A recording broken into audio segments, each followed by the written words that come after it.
बदलापूर इथं अल्पवयीन मुलींवर अत्याचार झाल्याप्रकरणी सोलापूर राष्ट्रवादी काँग्रेस महिला आघाडी शरद पवार गटाच्या वतीनं पूनम गेटसमोर निदर्शनं करण्यात आली। बदलापूर इथं एका शाळेत 2 चिमुकल्या मुलींवर अत्याचार झाल्यामुळे देशभरात तीव्र निषेध व्यक्त करण्यात येत आहे। या घटनेच्या पार्श्वभूमीवर राष्ट्रवादी काँग्रेस शरदचंद्र पवार पक्षाच्या वतीनं बुधवारी जिल्हाधिकारी कार्यालयाच्या पूनम गेट समोर तीव्र निदर्शनं करण्यात आली। यावेळी घोषणाबाजी करण्यात आली।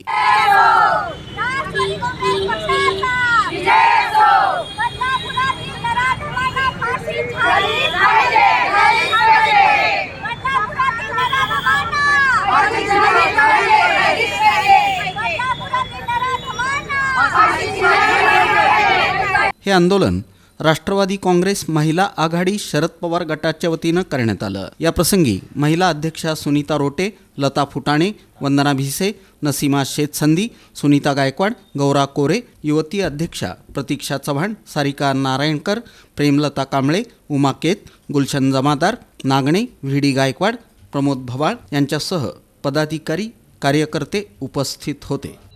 काल बदलापुरामध्ये जी चिमुरड्या 3.5 वर्षाच्या मुलीवर दोन मुलीवर 3.5 वर्षाच्या 2 मुलीवर एका शैक्षणिक संस्थेमध्ये त्याच संस्थेमधील एका सफाई कामगाराने त्या 2 मुलींवर अत्याचार केला।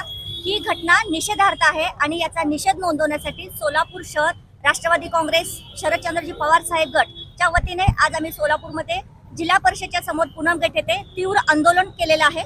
याचं कारण असं आता जे फडणवीस सरकार आहे, जे स्वतः गृहमंत्री आहेत, ते आपलं गृह खातं सांभाळण्यासाठी अगदी समर्थ नाहीयेत, असमर्थ ठरलेले आहेत। आणि अशा फडणवीसांनी जर आपल्याला आपल्या लेकी बाळांना, आपल्या मुलींना सुरक्षा देता येत नसेल तर त्यांनी राजीनामा द्यावा, असं आम्ही राष्ट्रवादी काँग्रेस पक्षाच्या वतीने त्यांना जाहीर आवाहन करतो। त्यांनी लाडकी बहीण जी योजना आणली, आम्ही फडणवीस साहेबांना सांगू इच्छितो, फडणवीस साहेब, तुम्ही लाडकी बहीण योजनेच्या अंतर्गत महिलांना 1,500 रुपये दिले, त्याचा आम्हाला अभिमान आहे, पण आमच्या लेकींना, आमच्या मुलींना तुम्ही सुरक्षा द्या, हीच आमची आपल्याला विनंती आहे।